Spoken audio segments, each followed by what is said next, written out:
at least helping your pet get off the mountain so they can get to you, the professionals, and really get the job done appropriately. But yeah, that's some good information for sure. Now, if your dog gets lost up on the trail, I mentioned it before, your dog gets lost, and I've passed, I don't know, probably half a dozen hikers in the last few years who have asked me if I've seen X dog or, this dog or that dog. And I'm like, no, sorry. And you can just see the distress on their face, because most of the time, if a dog seems to go missing, they're probably not as trail savvy as one would hope. So you can just see like the stress on their face, and you can feel so bad for them. But the DEC is not going to come find their dog for you. It's really on you. So what are kind of ways to avoid your dog getting lost out there? I think, obviously having your dog on a leash, if they don't have good recall, if they don't respond well to commands, and then if you do hike with them on leash, making sure that they do respond to your commands, that when you say, sit, come, stay, heel, that they come right back to you, and that they're not going to dart off after a wild animal, or if they see another dog or another person on the trail that they want to take off after. I think that's really important. Yeah, and also, too, having your dog on a leash we know it's the rules, but it has so many practical positives to it, because now they can't chase after the deer that they just saw. And I also think that what you mentioned with their commands being, top notch, I would never go hiking with a new dog if it was my dog that was, was like new to me, for that exact reason, because exactly what you said, if they're not, you don't have those commands down, you are in a big amount of trouble if they go off, because they're not going to come to you. It's a missing dog now, and that's a terrible Definitely. thing to think about. One thing I think is really important is that before you go on a hike, knowing that you can take your dog off leash, that they're going to recall consistently, and that takes a lot of work. Just because your dog will come when it's called in your yard or come when it's called in your house does not mean that they will come when called if they're chasing a porcupine or see a deer off in the woods. So it's something that I think you need to work on before you decide that you're going to take them off leash. So you can work with things like long leashes, where not a flexi leash, but a long leash, like a 10-foot to 15 to even up to 20-foot cord or leash that you can connect to them, and then practice your recall so that you feel that they are going to consistently respond to your commands. Great. Now, if a dog does go missing, your dog is lost, whether it's on a short little trail in the Adirondacks or it's up on a mountain, what are some suggestions you guys as professionals have to help your dog find its way home? I think definitely placing signs, obviously with a picture of your dog, your contact information at the trailhead where you lost the dog, or any trailheads that, may intersect where the dog took off. Definitely alerting the DEC, so if they do see the dog, they're aware, alerting all the local shelters, veterinary hospitals. All summer long, we constantly have posters up in our lobby, and we're always, checking them for dogs who are missing. One thing you can do is place some clothing or objects that smell like you where you lost your dog. Your dog is a lot more likely to come back to that, and then just continuing to check that frequently.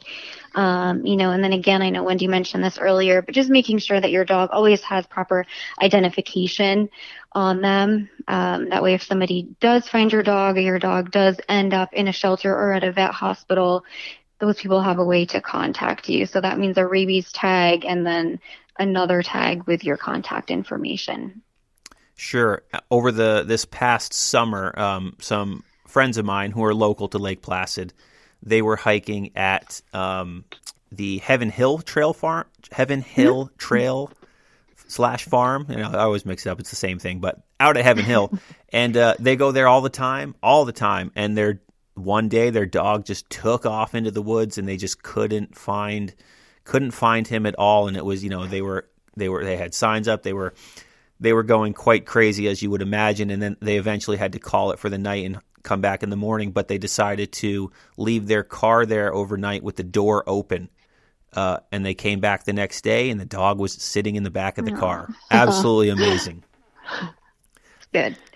Yeah, really, it's really heartbreaking when you see people looking for their dogs. You can just, as a dog person, you can just, you feel the stress and you feel for them. What are some other reasons why you feel that the people should actually obey the leash laws? I know obviously not everyone does, and different dogs are completely fine and other dogs aren't, but the laws are what they are. So what are some other reasons why you feel people should keep their dogs on the leash, at least in the High Peaks region? Well, one reason is, again, we go back to the leave no trace principles. So if your dog is, running through the woods, not on the trail, if they're being destructive to the alpine vegetation, that's something that you want to consider. So definitely if you've got them on a leash, you can keep them on trail, keep them from causing damage to the surrounding area. Another reason is other dogs on the trail and other people on the trail. We do see dog attacks, like dog on dog, pretty frequently. And most of the time that involves one dog on a leash and one dog not on a leash.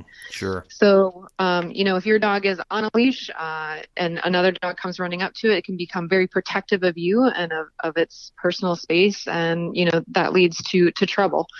Not everybody loves dogs. Not everybody loves dogs jumping on them with muddy feet on the trail. So I think it's really just more of a trail etiquette thing there to keep your pet under control and keep your pet minding its own business and doing its hike versus bothering somebody else or bothering somebody else's dogs. And, if your dog is off leash, just because yours is friendly doesn't mean everybody else's is. And, if the other person has a dog that's perhaps reactive to other dogs, they're keeping them on a leash and being responsible. And it's hard to keep that dog under control when a dog is off leash running up on top of them. Yeah, absolutely. I always find it funny. So I'm a dog person myself, but I always have to find it that I've often reminded other dog people that nobody cares about your dog like you do. So you shouldn't assume everyone else is just as stoked and excited to see your dog as you are, because it's not the case. Not the case whatsoever. So even if your dog is the most friendliest little furball in the world, doesn't mean everyone is going to be as excited as you might be, or you think they're going to be. But dog people tend to forget that, but I'll give them a pass for forgetting that. I also like what you mentioned, too, with the leave no trace element to it. And I want to say this, we're talking about dogs here on this episode. So I don't know, I think it was 2 weeks ago, I went and hiked Cascade on Tuesday morning or Wednesday morning. And when I got back to the trailhead, I picked up 23 bags of dog poop. That was just in a pile at the trailhead. Wow. So if you pack your dog poop out, but people do not just drop it at the trailhead. That is not where it goes. Sanitation is not coming to pick that up. Just some schlub hiker is going to pick it up at some point. But yes, one bag of dog poop at the trailhead is quickly going to turn into 10, which is going to turn into 20, because it's going to be like, oh, this is where we put the dog poop? Cool. It's not where you put the dog poop. So keep it Bobby with and I you. hiked Peaked Mountain over the weekend, and the same thing was happening at that trailhead. There was a pile of maybe 4 or 5 bags of poop that someone started. Yeah, terrible. And then everyone else just threw it there. And, we were 13 feet from the parking lot. All you have to do is pick it up and take it to your car and take it to the next gas station and throw it away. Yeah, exactly. And that's what I did. I threw it. Took my garbage bag and I threw it away at a gas station. Yeah. So if you pick up your dog poop and throw it out, by no means is anybody coming to trailheads to pick it up. So one thing to keep in mind, and I'm sure the people who did it probably had no idea, and they didn't mean anything negative by it, or they just probably assumed because there's so many of them that's what's going to happen. But I am here to inform you that is not how it's going to get picked up. But anyways, so what are some good recommendations that you guys have? You hike with your dogs and you see dogs hiking all the time. What are some mountains that you've found to be quite enjoyable for the pups? Well, anyone who's interested in hiking with dogs can definitely check out that it's called the 80 Canine Challenge. So I believe there's 9 mountains that they feel are dog friendly. So that's one of the challenges you can check out if you're interested in hiking higher mountains. My little hiking buddy, his name is Ed. He's a 2-year-old Maltese Havanese cross. He's only 11 or 12 pounds, but he's a champion hiker, done lots of peaks with me. His favorite's probably Coney Mountain, I would say. That's what he told me anyway. Of course, He great likes mountain. the view up there. It is. It's a nice quick hike with a big payoff. So that's his favorite hike. Very cool. Yeah, I'm a big fan of all of those Tupper Lake mountains. They're small, but they have this. I mean, where they are, there aren't other mountains that you really hike out there. So the view that you get is super unique to that area because you're not seeing that anywhere else. Yeah, Coney Mountain's a very fun mountain. Yes, check out the AD K9 Challenge. There's a lot of great mountains on that list, including Mount Van Hovenberg, which is, I mean, gun to my head, it's probably my favorite mountain in the Adirondacks as far as the summit goes. I just think it's just the best, and it's a nice, gentle hike, especially for dogs that would be new to hiking. It's a great choice. Not very long. There's no steep rock climbing sections or anything like that. It's a pretty gradual hike. Highly recommend that mountain. But you could check out ADK9 Challenge. It's another great choice. How about you, Bobbi? Yeah, I have a golden retriever mix, Bella, and I actually don't like to hike with dogs in the high peaks, so I don't think I've ever even taken her up one. I kind of like to stick to a nice mix of some flatter stuff and then sort of those like mid-range mountains like Van Hovenberg. I think that's perfect. I think we're kind of partial to Goodnoe since we're Newcomites. That's definitely a good one. Beautiful, really well-maintained trail, great views. So yeah, Coney, like Dr. Wendy said, a lot of those kind of smaller peaks, mix it up a little bit. Terrific. So now what would be your, if people were listening to this episode, what are your big takeaways for them to take with them as we, close up the show? What would you say is like, here are the things to remember, people, that we just talked about?